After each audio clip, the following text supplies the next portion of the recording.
భారతదేశంలోని తొలి జ్యోతిర్లింగం ఏదో మీకు తెలుసా?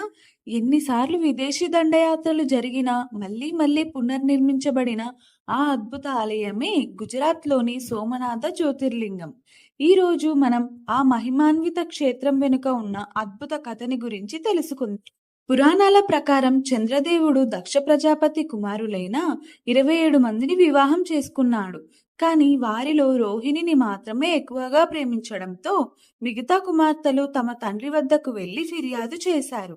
దక్షుడు కోపంతో చంద్రుడిని నీ కాంతి రోజురోజుకి క్షీణించిపోతుంది అని శపించాడు. శాప విమోచనం కోసం చంద్రుడు ప్రభాస తీర్థంలో పరమశివుడి గురించి ఘోర తపస్సు చేశాడు. చంద్రుడి భక్తికి ప్రసన్నుడైన పరమశివుడు అక్కడే జ్యోతిర్లింగంగా వెలిశాడు. అప్పటి నుంచి చంద్రుడు ప్రతి నెల కృష్ణపక్షంలో క్షీణించి శుక్లపక్షంలో తిరిగి వృద్ధి చెందే వరాన్ని పొందాడు. చంద్రుడు నిర్మించిన ఆలయం కావడంతో ఈ క్షేత్రానికి సోమనాథ అనే పేరు వచ్చింది. సోమ అంటే చంద్రుడు, నాథ అంటే అధిపతి. సోమనాథం ద్వాదశ జ్యోతిర్లింగాలలో మొదటిగా భావిస్తారు.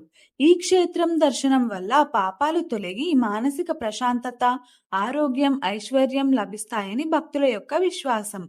ఈ ఆలయాన్ని చరిత్రలో ఎన్నోసార్లు ధ్వంసం చేసినప్పటికీ ప్రతిసారి మరింత వైభవంగా పునర్నిర్మించారు. అందుకే సోమనాథ ఆలయం భక్తికి, ధైర్యానికి, పునర్జన్మకు ప్రతీకగా నిలిచింది. ఇదే భారతదేశపు తొలి జ్యోతిర్లింగమైన సోమనాథ మహిమ. తర్వాత ఎపిసోడ్లో శ్రీశైలం మల్లికార్జున జ్యోతిర్లింగం యొక్క విశిష్టతను తెలుసుకుందాం. ఈ వీడియో మీకు నచ్చినట్లయితే లైక్ చేయండి, మీ కుటుంబ సభ్యులతో పంచుకోండి. ఇంకా ఇలాంటి ఆధ్యాత్మికత విశేషాల కోసం మా ఛానల్ను తప్పకుండా